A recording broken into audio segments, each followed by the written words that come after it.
1930년대 한국교회를 놀랍게 부흥시켰던 이용도 목사님이라는 분이 계십니다.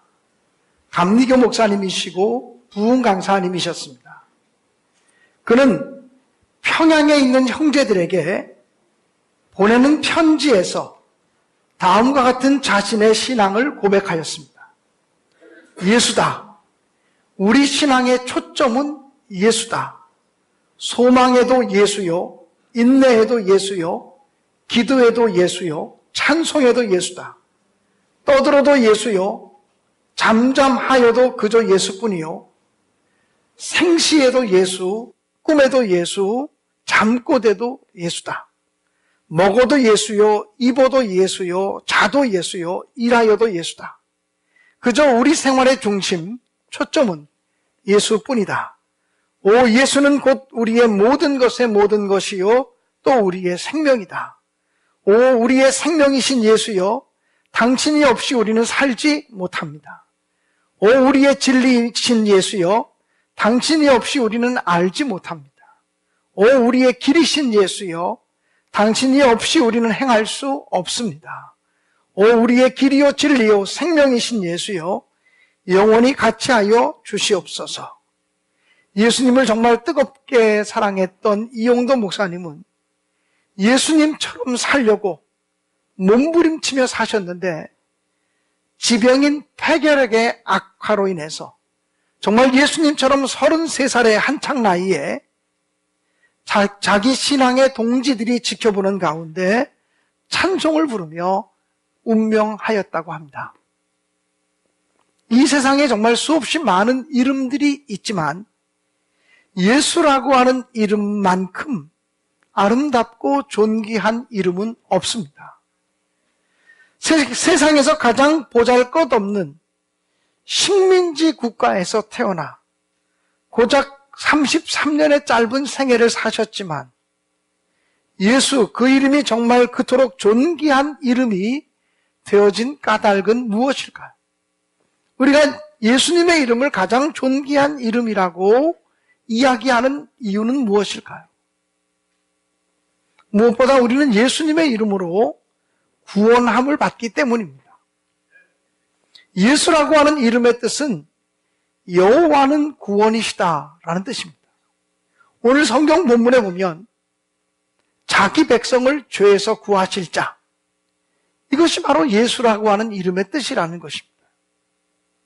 예수님은 당신의 백성들을 죄에서부터 구원하시기 위해서 이 땅에 오신 분이십니다. 사도행전 2장 21절에 보면 누구든지 주의 이름을 부르는 자는 구원을 얻으리라 이렇게 말씀하셨습니다. 또 사도행전 4장 12절에 보면 다른 이로서는 구원을 얻을 수가 없나니 천하 인간의 구원을 얻을 만한 다른 이름을 우리에게 주신 일이 없음이니라 이렇게 말씀하셨습니다. 즉 이 땅에 훌륭한 사람도 많고 성인도 많고 또 성자라고 일컬어지는 사람도 많이 있겠지만 그 어떤 사람의 이름으로도 죄사함 받을 수 없고 그 어떤 사람의 이름으로도 구원에 이를 수 없고 그 어떤 사람의 이름을 의지해서 영생을 얻을 수 없습니다. 오직 예수라고 하는 이름 외에는 구원을 얻는 이름으로 우리에게 주신 적이 없다고 성경은 말씀하고 있습니다. 예수님께서도 친히 내가 곧 길이요 진리요 생명이니 나로 말미암지 않고는 아버지께로 올 자가 없느니라고 말씀하셨습니다. 그러므로 예수님의 이름으로 죄사함 받고 예수님의 이름으로 구원받기 때문에 예수의 이름이 가장 귀한 이름인 줄로 믿습니다. 두 번째는 예수님의 이름으로 기도 응답을 받기 때문에 예수님의 이름이 귀한 이름입니다.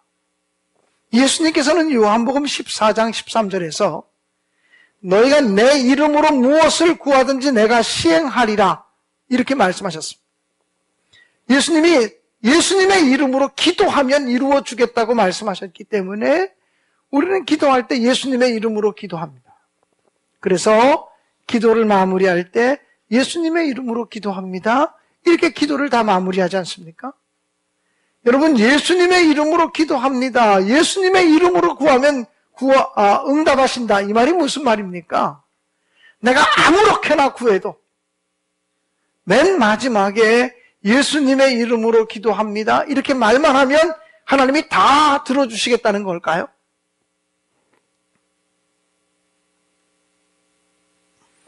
예수님의 이름으로 기도한다는 것은 예수님의 이름에 합당하게 기도하라는 것입니다. 예수님의 이름에 맞게 예수님의 뜻에 합당하게 기도해야 된다라고 하는 것입니다. 또 성경은 이렇게 말합니다. 우리가 구하여도 받지 못함은 정욕으로 쓰려고 잘못 구하였기 때문이다 라고 말합니다. 그러니까 우리가 아무리 구해도 아무리 기도해도 응답되지 않는 기도가 있습니다. 어떤 기도입니까? 자기 욕심을 이루기 위해서 구하는 기도는 하나님이 들어주실 수 없다고 말씀하신 것입니다. 그러므로 예수님의 이름으로 기도한다라고 하는 말은 아무렇게나 기도한다라고 하는 말이 아닙니다. 아무렇게나 구하고 맨 마지막에 예수님의 이름으로 붙이면 된다. 우표 붙이듯이 그렇게 붙이면 된다라고 하는 말씀이 아닙니다. 예수님의 뜻에 합당하게 하나님의 뜻에 맞게 기도하면 하나님께서 우리의 기도를 들으신다고 하는 사실인 줄로 믿습니다. 예수님의 이름이 귀한 이유는 예수님의 이름을 의지해서 우리가 하나님께 기도할 때 하나님께서 우리의 필요를 채워주신다고 말씀하셨기에 예수의 이름이 그 어떤 이름과도 비교할 수 없는 가장 고귀하고 존귀한 이름인 줄로 믿습니다. 세 번째로 예수님의 이름이 고귀하고 존귀한 이유는 예수님의 이름으로 건강해도 복을 받기 때문에 그렇습니다. 주님의 제자 베드로는 예루살렘 성전을 향해서 올라가다가 성전 미문 앞에서 구걸하던 사람을 만나게 됩니다. 나면서부터 한 번도 걷지 못하던 사람이 예루살렘 성전 미문 앞에서 구걸하고 있었습니다. 베드로와 요한이 성전으로 올라오는 것을 보고 베드로와 요한을 통해서 무엇을 얻을까 하여 그들을 바라보았습니다. 그때 베드로는 나면서부터 안진뱅이 된 그 사람을 향해서 말했습니다. 은과 금은 내게 없거니와 내게 있는 것으로 내게 주노니 곧 나사렛 예수 그리스도의 이름으로 일어나 걸으라. 이렇게 명령했습니다. 그리고 손을 잡아서 일으키니 그가 일어서고 걷기도 하며 뛰기도 하며 하나님을 찬미했다고 사도행전 3장은 기록되어져 있습니다. 야고보서 5장 14절과 15절에 보면 너희 중에 병든 자가 있느냐? 저는 교회의 장로들을 청할 것이요 그들은 주의 이름으로 기름을 바르며 위하여 기도할지니라. 믿음의 기도는 병든 자를 구원하리니 이렇게 말씀해 주셨습니다. 그러므로 우리가 믿음으로 예수의 이름을 믿는 믿음으로 기도하면 하나님의 치유의 역사가 우리에게 임하게 될 줄로 믿습니다. 저는 6살이었던 것, 우리 나이로 6살 때였던 것 같습니다. 어느 날 잠을 자고 일어났는데 반신이 마비가 되었습니다. 머리부터 가운데를 쭉 가로질러서 왼쪽이 완전히 마비가 되었습니다. 손이고 발이고 다 마비가 되었고 입도 비뚤어졌습니다. 이게 제가 6살, 7살 때 경험했던 저에게 찾아온 가장 무서운 질병이었습니다. 지금부터 50년이 훨씬 넘은 거 아닙니까? 병원에 찾아갔는데 병원에서 병명을 밝혀내지 못했어요. 요즘 의학 같으면 병명을 찾아낼 수 있었겠죠. 증세는 중풍인데 아니 어린아이도 중풍이 걸리나? 이러던 시절이었습니다. 요즘은 소아중풍도 있지 않습니까?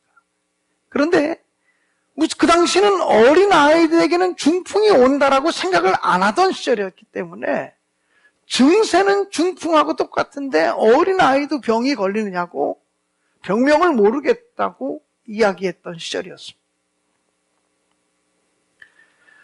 제가 저희 아버지를 따라서 병원이란 병원 정말 다 다녔고요. 어릴 때 침을 얼마나 많이 맞았지 지금도 침이 지루하게 느껴진 이유가 바로 거기 있습니다. 뭐 이쪽에서부터 왼쪽이 마비되었으니까 오른쪽에 침을 놓는데요. 한 번 침을 놓으면 제 어릴 때 기억에 침 100개 이상을 그냥 쫙 찔러 놓는 것 같아요. 온몸에 침을 찔러 놓았습니다. 굉장히 비싼 약을 사서 먹기도 했습니다. 저희 어머니에게 이렇게 제가 부탁했습니다. 어머니, 엄마라 그러겠죠. 엄마, 기도해 주세요. 예수님의 이름으로 기도해 달라고. 하나님께 기도하면 하나님이 내 병을 고치실 것 같다고. 그래서 저희 어머니와 함께 간절히 기도하기 시작했어요. 근데 참 놀라운 것은 기도하면서 제 병이 회복되었다는 거예요. 기도하면서 제 병이 치료되었다라고 하는 거예요. 여러분, 제가 육군 병장 출신입니다. 이래봬도 제가 완전하게 치료가 안 됐다면 육군 병장으로 군대 갈 수가 없었겠죠. 현역으로 군대 가서 육군 병장 제대할 수가 없었겠죠. 물론 저에게는 아직도 병의 찌꺼기가 조금 남아 있습니다.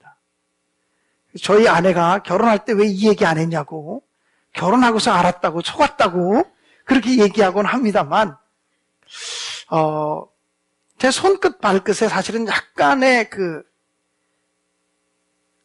온전하지 못한 부분이 남아 있습니다. 그러나 저만 아는 거죠. 누구도 모르는 저만 아는 그 질병의 찌꺼기가 남아 있습니다. 그러나 그것 때문에 저는 굉장히 감사합니다. 왜냐하면 50년이 훨씬 넘게 알았던 질병이지만 질병의 찌꺼기가 남아 있어서 제가 지금도 치유의 하나님을 기억합니다. 지금도 나를 고쳐주신 하나님을 잊지 않고 살아갑니다. 조금 남겨두셨기 때문에 하나님의 은혜를 기억하며 살고 있다고 하는 것이 저는 오히려 감사하게 느껴지기도 합니다. 아무튼 성경은 예수님의 이름으로 기도하면 병든 자를 치료한다고 말씀했습니다. 치료하신 하나님, 고치시고는 여호와 라파의 하나님을 신뢰하시고 하나님께 간절히 기도하시는 여러분 되시기를 주님의 이름으로 간절히 축원합니다. 예수님의 이름이 가장 존귀한 이유는 예수님의 이름으로 승리하기 때문입니다. 요한일서 4장 5절에 보면 대저 하나님께로서 난 자마다 세상을 이기느니라 그랬습니다. 하나님께로부터 난 사람은 세상을 이기는 힘을 갖게 된다. 우리가 어떻게 하나님께로부터 새로 납니까? 예수 그리스도의 이름을 의지할 때 하나님께로부터 새로 나는 것입니다. 또 마가복음 16장 17절에 보면 내 이름으로 귀신을 쫓아내며 새 방언을 말하며 뱀을 집으며 무슨 독을 마실지라도 해를 받지 아니하며 병든 사람에게 손을 얹은 즉 나으리라, 이렇게 말씀하고 있습니다. 예수 믿는 사람들에겐 이러한 표적이 따르리. 내 이름으로 귀신을 쫓아내고 새 방언을 말하고 뱀을 짚고 독을 마실지라도 해를 받지 않고 병든 사람에게 손을 얹은 즉 나으리라 그랬습니다. 온갖 승리의 역사가 예수 그리스도의 이름으로 나타난다. 성경은 그렇게 분명히 약속했기 때문에 우리가 어떤 경우, 어떤 어려움이 있어도 예수님의 이름을 꼭 부여잡고 살아가시기를 주님의 이름으로 간절히 축원합니다. 예수님의 이름만은 놓치지 않고 잊어버리지 않는 여러분 되시기를 주님의 이름으로 간절히 축원합니다. 이제 오늘은 성탄주일이고 내일은 성탄절 예배입니다.